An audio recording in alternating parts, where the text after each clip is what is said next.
તો વાત કરીએ વડોદરાની તો વડોદરાના આજવા રોડ પાસે કાર અકસ્માતનો મામલો સામે આવ્યો છે, જ્યાં નબીરાઓને ટોળાએ મેથી પાક ચખાડ્યો છે.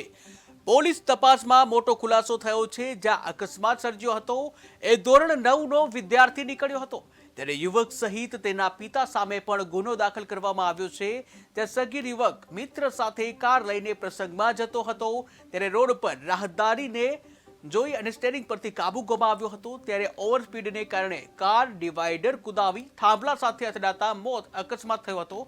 જ્યાં કાર થાંભલા સાથે અથડાઈ હતી, ત્યારે માર મારનાર 3 ઇસમોની પણ ધરપકડ કરવામાં આવી છે. અકસ્માત કરનાર છે અલ્ફાઝ ઝાકીરભાઈ બિલખિયા, કિશોર વયનો છે અને તેમના વિરુદ્ધ અને તેમના આધાર વિરુદ્ધ પણ ગુનો દાખલ કરવામાં આવ્યો.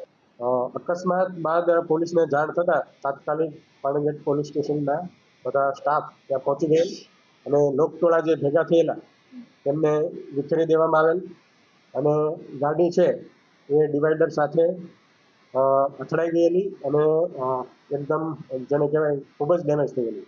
અકસ્માત કરનાર છે અલ્ફાઝ ઝાકીરભાઈ બિલખિયા, કિશોર વયનો છે અને તેમના વિરુદ્ધ અને તેમના આધાર વિરુદ્ધ પણ ગુનો દાખલ કરવામાં આવ્યો. અકસ્માત બાદ પોલીસને જાણ થતા તાત્કાલિક પાણીગેટ પોલીસ સ્ટેશનના બધા સ્ટાફ ત્યાં પહોંચી ગયેલ અને લોકટોળા જે ભેગા થયેલા તેમને વિખેરી દેવામાં આવેલ અને ગાડી છે એ ડિવાઈડર સાથે અથડાઈ ગયેલી અને એકદમ જેને કહેવાય ખૂબ જ ડેમેજ થયેલી.